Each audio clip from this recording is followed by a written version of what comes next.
The piece of music that has been playing in the background is an excerpt from the first movement of Beethoven's Moonlight Sonata, a composition from the Romantic era of music history. Paralleling simultaneous movements in the worlds of art and literature, the Romantic era was born in the 1800s as a reaction to the perceived stuffiness of classical music at the time. The music of classical composers such as Mozart and Haydn were actually highly formulaic in a variety of ways. Each type of genre had its own special construction that was rigidly adhered to. For instance, a concerto would always have 3 movements, a fast, a slow, and a fast and triple meter. A symphony would have the 3 movements of the concerto, plus 1 extra recap of the beginning of the piece. Orchestral instrumentation was also highly regulated. It featured a large string section, several brass and woodwind players, limited percussion, and no vocalists at all. However, this rigid structure began to break down in 1824 when Beethoven published his 9th and final symphony, based on the popular folk hymn Ode to Joy.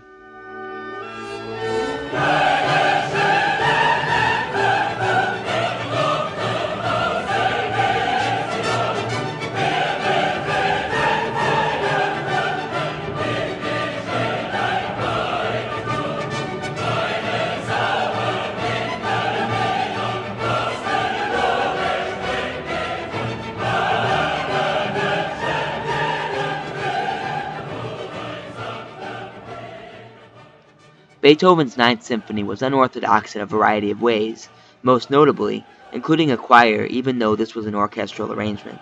Beethoven's first break with musical tradition heralded the arrival of what came to be known as music's Romantic period, an era where composers such as Tchaikovsky, Wagner, and Chopin all found ways to innovate within their respective genres, breaking from the classical formula.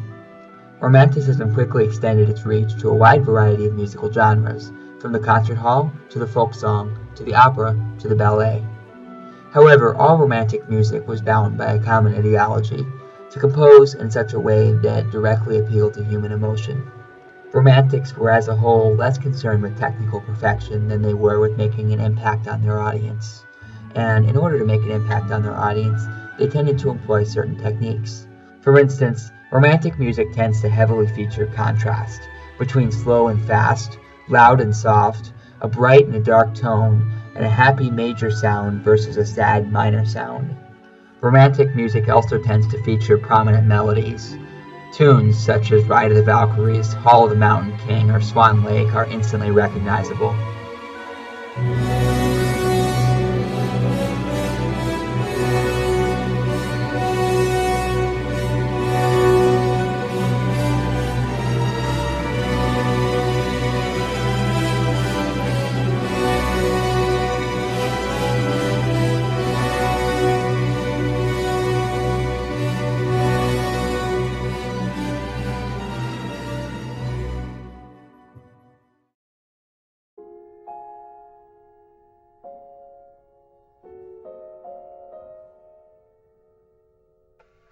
By rejecting traditional authority and forging its own meaning, Romanticists were in many ways the first modern musicians.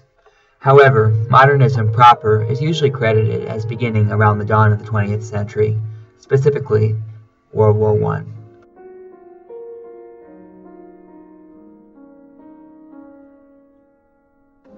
In his book All That Is Solid Melts into Air, The Experience of Modernity, Marshall Berman attempts to define exactly what modernity is. He concludes that there is no simple definition.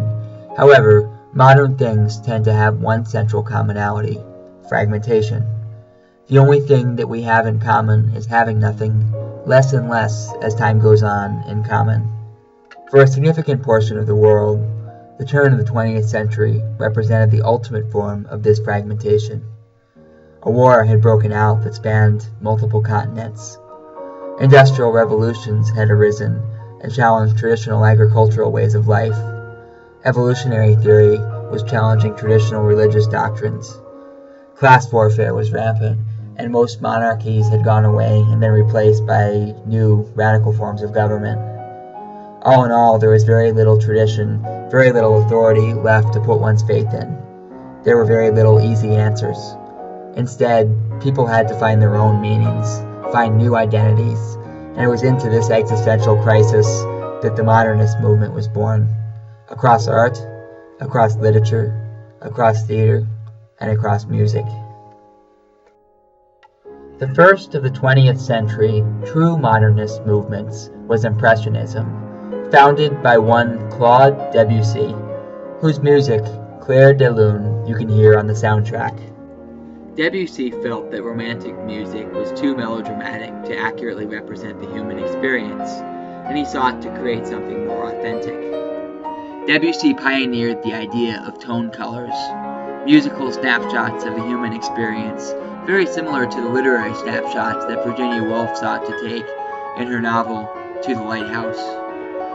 Debussy's music has no discernible melody, nothing to hum along to. Instead, it encompasses an emotion through pure harmony. Debussy's music, which became the foundation for the Impressionist movement, bore many similarities to the Impressionist movement of art, which was also going on at the time. Both the musical and artistic Impressionist movements emphasized the subjective reality of the person experiencing the work of art, rather than objective realities such as melodies or artistic realism.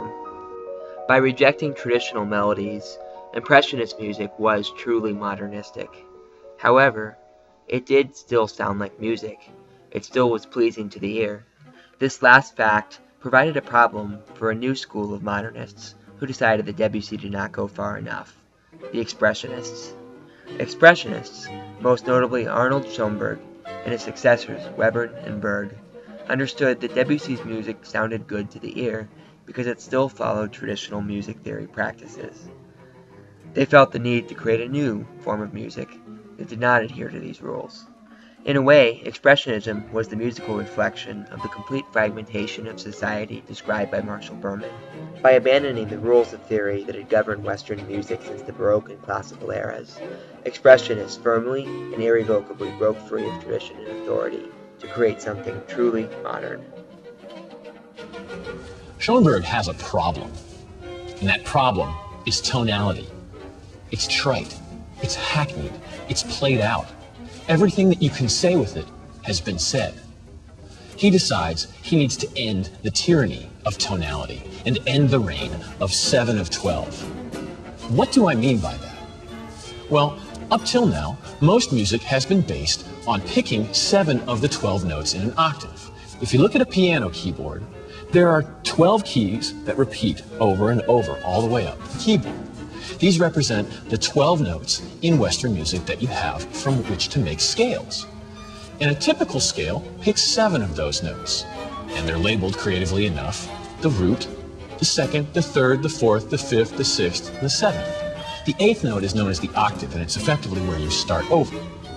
These 7 notes are arranged in a kind of hierarchy, with the first note, or root, being the king, and then the 5th, and then the 4th, and then the 3rd, and the remaining notes all kind of being unimportant beneath that. And the way that most Western music works is you start on the root and you end on the root. And in between, you're just going away from it and coming back. And every time you go away, musical tension builds up. And when you come back, the musical tension relaxes. Think of major scales or minor scales. That's what I'm talking about.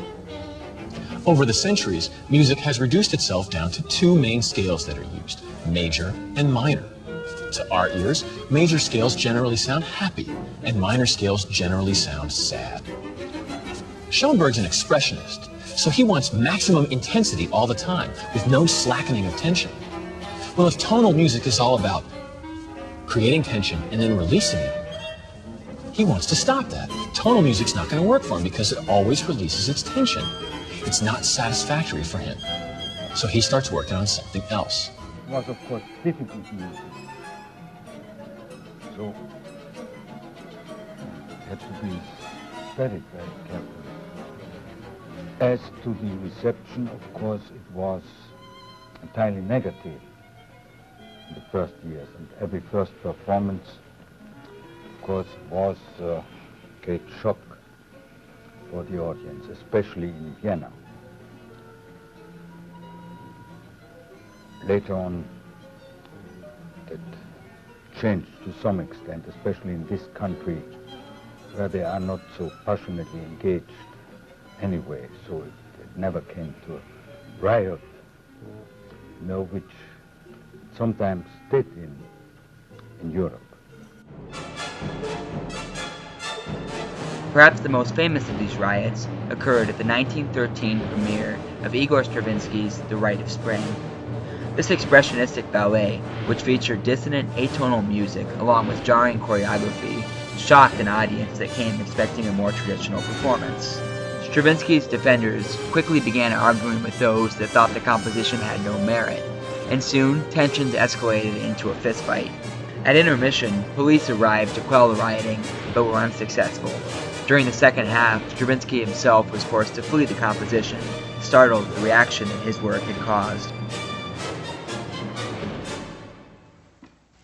The material of music is sound and silence. Integrating these is composing. I have nothing to say, and I am saying it. Equally infamous is John Cage's 1952 composition, 4 minutes and 33 seconds. 4 minutes and 33 seconds is written for any instrument or combination of instruments. Its score simply instructs the performer not to play for the duration of the piece. John Cage considered this piece the most important work of his career, although, like The Rite of Spring, it generated an enormous amount of controversy. There were a lot of artists, even at that time, in Woodstock, and they were incensed. They were in an uproar over the performance.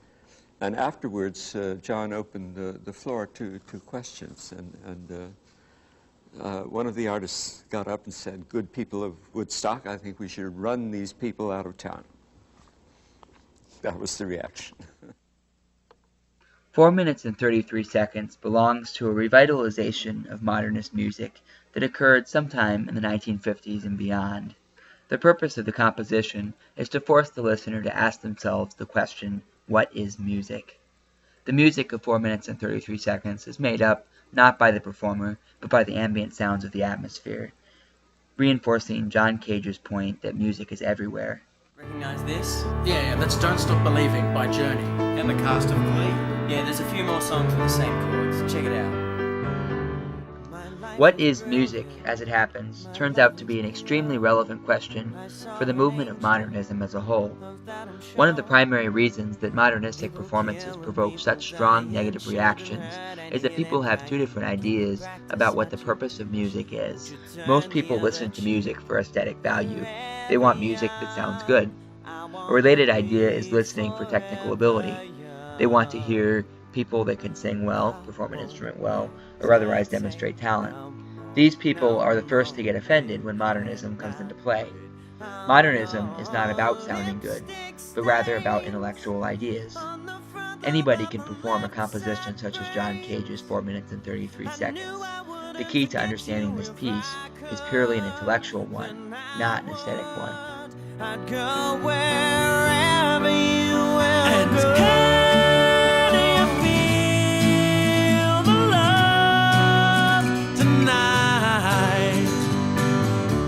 Nobody wants to see us together, but it don't matter, no.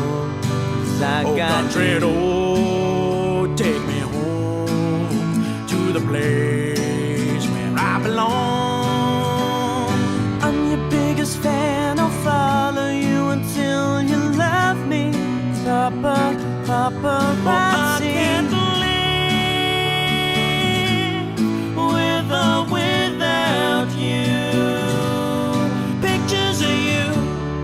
Pictures of me hung upon your wall for the world to see.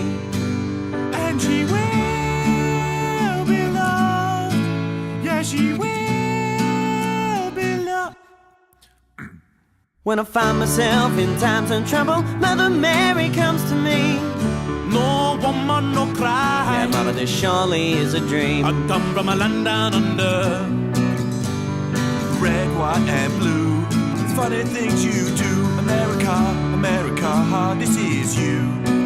They say that Taylor was a good girl, never one to be late, complain, express ideas in her brain. I need some love like I've never needed love before. I'm gonna make love to your baby. Take on me when I come around.